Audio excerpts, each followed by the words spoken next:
Good morning. It's the Doc and Rock podcast, and today we are in our fourth venue in 4 weeks, but it's a good thing.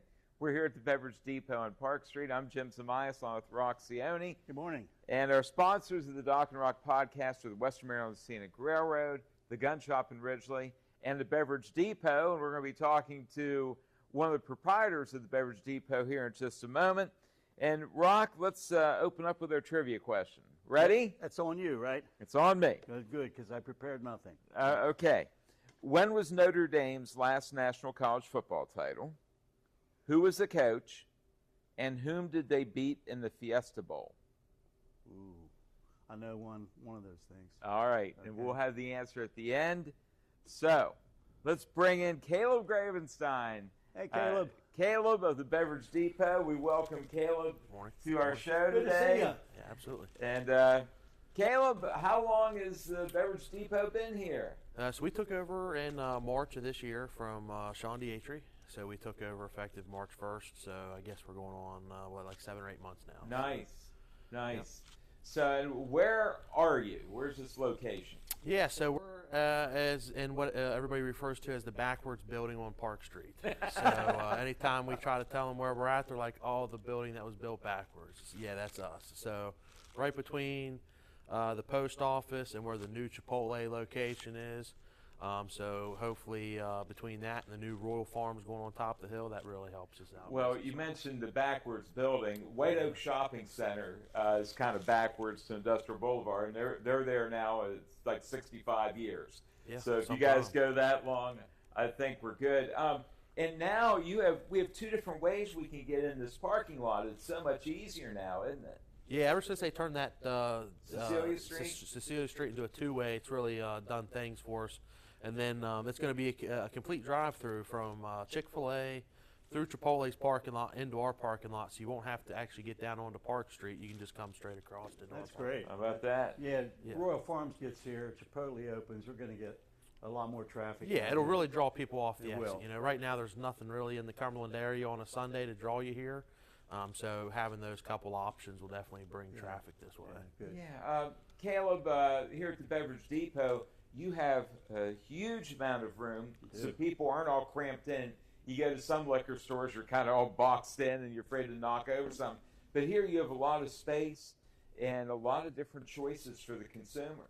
Yeah, we we kind of wanted to keep it open floor plan. That way you're not coming through the front door and feeling like you're going to knock some product over, or you can't walk beside your buddy while you're shopping around in here. So Very bright. yeah, very yeah. Well, bright. that's another thing. You got to be able to see what you're looking Yeah. at. If you can't see what's on the shelf, then you can't buy it. First so. thing I noticed when I came Yeah, in, how absolutely. bright it is in here. Yeah. So Caleb, we're in this nook back here. What is behind us that should be in our camera view? What's this? Yeah, back so this here? is our wine section, and it's kind of like one of those things we just keep adding to it all the time, adding and taking away.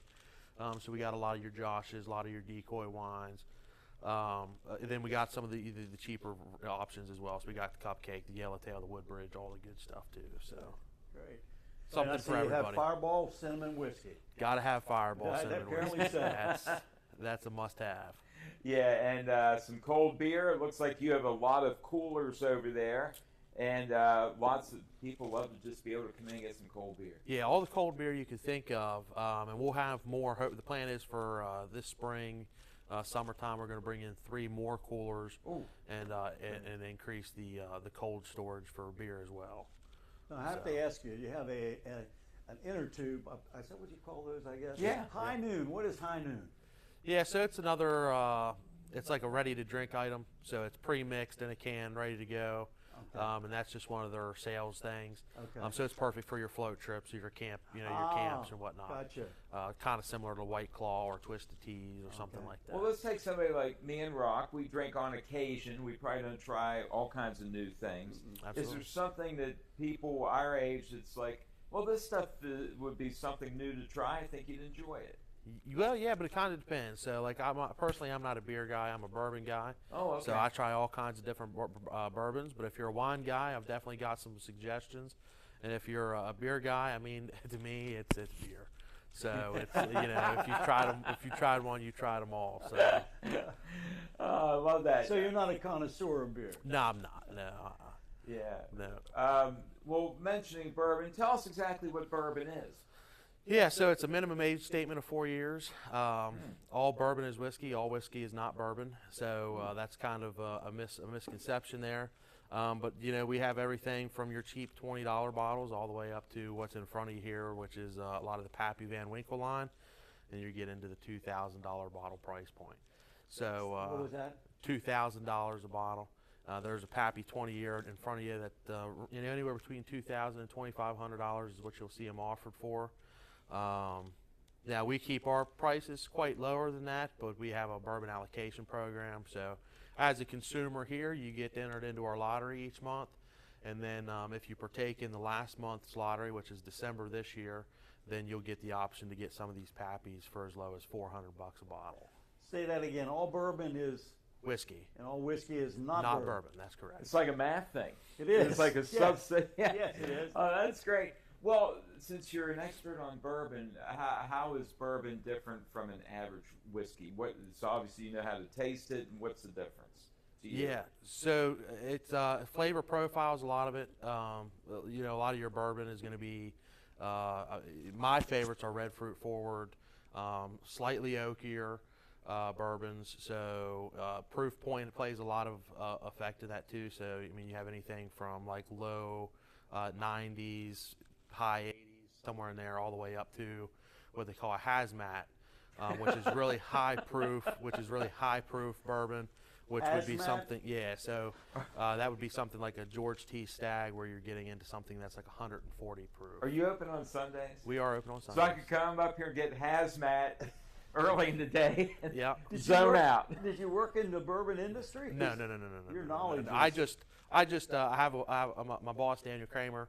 He's a big bourbon guy. He gets into it a little bit, and I kind of just grabbed it and ran with it. And then I spent way too much money on a bourbon collection, and so now I'm more in the, you know, fine tuning what it is I actually want to drink. Have you dropped back to So- beer? No.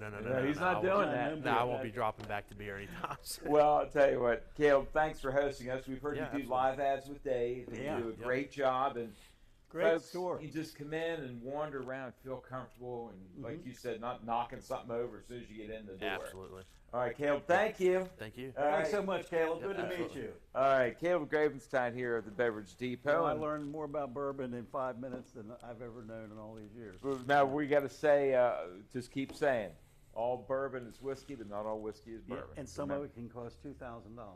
That's right. Ooh. All right, let's talk about high school football. Allegheny is now 6-5. They're going to head down to Patuxent down in Calvert County, and they had a 35-18 win over Mountain Ridge. Keontae Bible, 162 rushing yards and 2 touchdowns.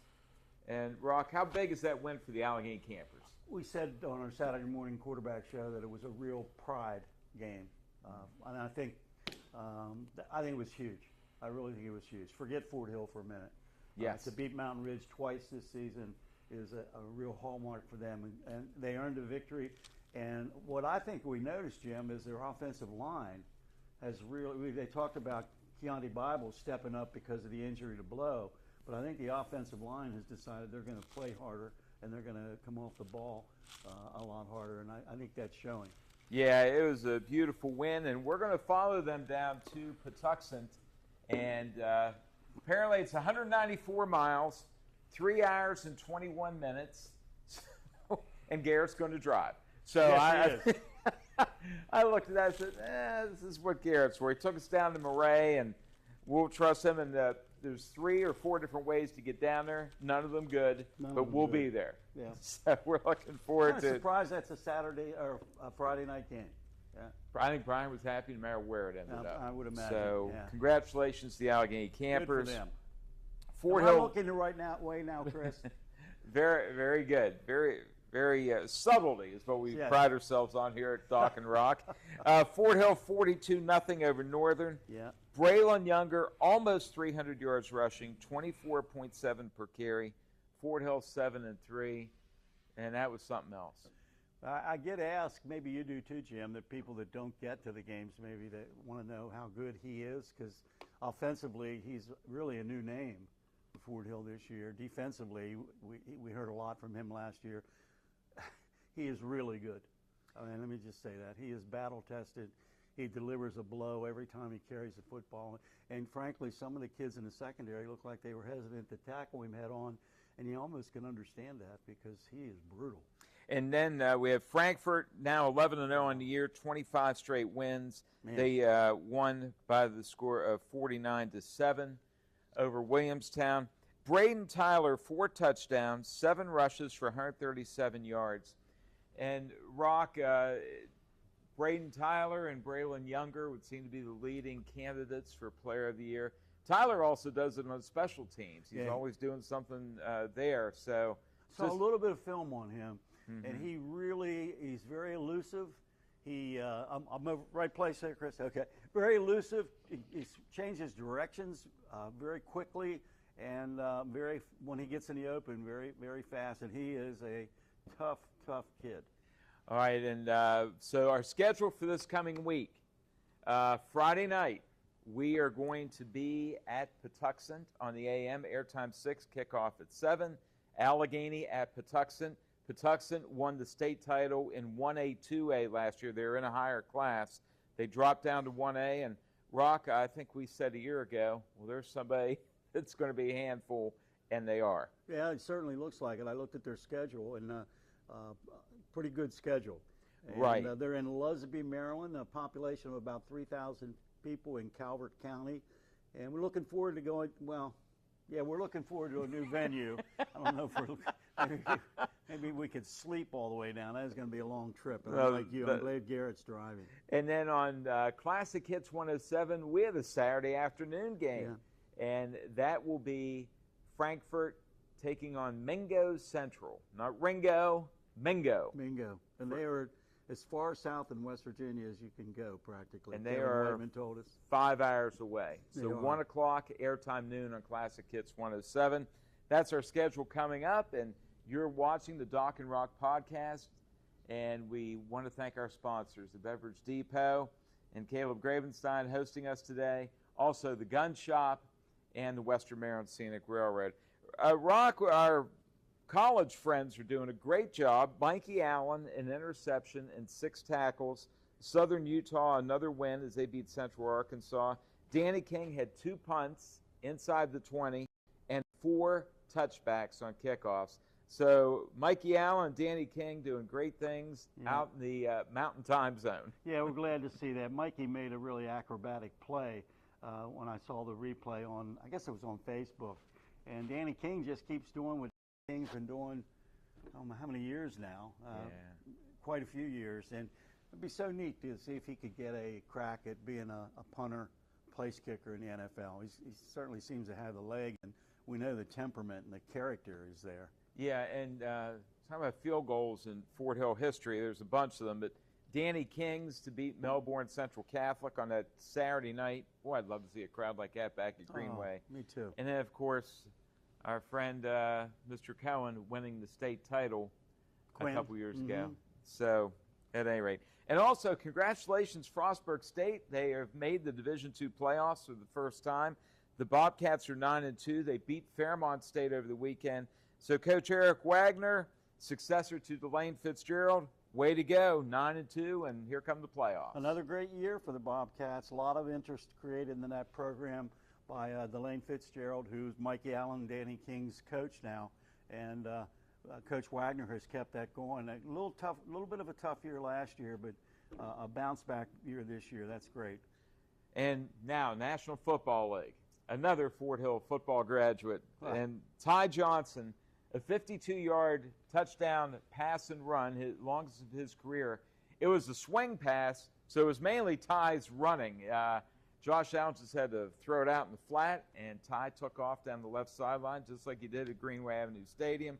52 yards in Buffalo's win yesterday over Tampa Bay. Yeah, big win for them, and Ty just does what he's been doing since he was 14 years old, I guess. I mean, I'm kind of surprised they don't target him more because he always seems to catch the ball, and he certainly knows what to do with it. And he did fumble yesterday, but he didn't lose that fumble. And I don't recall, that may be the first time he's fumbled a ball since he's been with Buffalo. Yeah, so way to go, Ty. And The Steelers won yesterday. They beat the Bengals 34-12. Quarterback Aaron Rodgers injured. Mason Rudolph came in, did great, and the majority of Steeler fans would like to see more Mason Rudolph. I think that's fair. I mean, he's much younger than Rodgers. I don't know how much you can count on Rodgers at 41 years of age going down the stretch, but neither team seemed to be a threat to win anything. No. The Ravens won. What helped them was Shedeur Sanders had to come in at quarterback, and he did not have a great debut, and the Ravens pulled it out late. That's how those divisional games are. They're often ugly, but the Ravens won it. Commanders certainly have fallen flat on their face, haven't they? They lost in overtime over in Madrid, and you eager Beaver WCBC listeners, I hope you're listening to the pregame starting at 6:30 Sunday morning. I don't know anyone that did that. I was, Chris and I, we Chris were up. You too. That's right. That's right. The weirdos. I was down there doing news. It's like it did shorten my newscast. I will say that. What are they, 3-8 now? It's wow. Yeah. I mean, I thought they'd drop it, not that badly. Well, that division's the Giants. It's Cowboys. the Eagles. Yeah. And the Eagles just keep winning. And if you're a fan of coaching strategy, don't talk to Dan Campbell, who was 0 for 5 on 4th downs last night, refused to kick any field goal. Wow. And wow, I mean, I like what he's done in Detroit, but got to have a little strategy there too. Yeah. All right, now time for our trivia answer. Rock's going to do very well on this. I don't know if he is or not. I know it was the coach you said. Go ahead. You repeat the question for our late. We will have this viewers. down by December. The trivia question: when was Notre Dame's last national title? Who was the coach? And whom did they beat in the Fiesta Bowl? And Rock is just going to hit a home run right now. Lou Holtz. Yes. 88 or 89? 88. Okay. Nice. I have no idea. I could stand for a while and pretend I'm trying to. Would you like a hint? Yes, I would like. Okay. The team they beat is 70 miles directly to our west. West Virginia? Yes. Get out. They beat Don Nealon's Mountaineers in the Fiesta Bowl. You went there, didn't you? I did. Yes, I did go there. Not Would Notre Greg Dame. Stangl get this right? Yeah, Greg would have gotten it right. Yeah. Their quarterback, Notre Dame, was Tony somebody. Tony Rice. Okay, and how about West Virginia's quarterback? He was from Pittsburgh. Jeff Hostetler. Good try. Major Harris. Oh, yeah. I hope I have that name right. Wasn't her singer named Major Harris? Major Lance. Major Lance. All right. That's very good. Yeah, so good job on the Notre Dame answer. Thank you. On the money. Thank you. And this is just for me and Tony Orndorff to enjoy. Rock, that game was on the air at 4:30 on television, the Fiesta Bowl. They didn't do everything at night, even in 1989 when the game was played. I had mock trial practice that night after Notre Dame won the national title.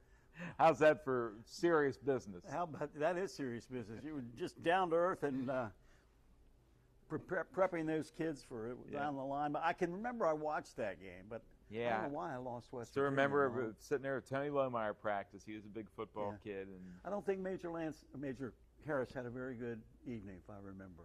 He got hurt early. He got knocked out of the game. Okay. So, all right. So that's our delving back into Notre Dame and West Virginia Mountaineer football. At the same time.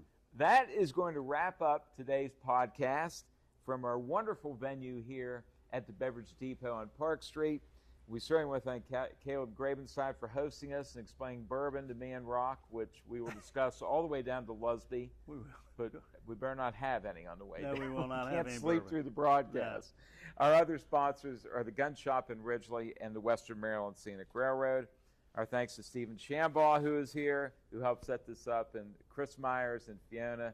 And I will now wait for Chris. We'll pack it up, and we're going to head back downtown to his downtown flat, as they say in He's flat. as they say in England. Yeah. Thank you, guys.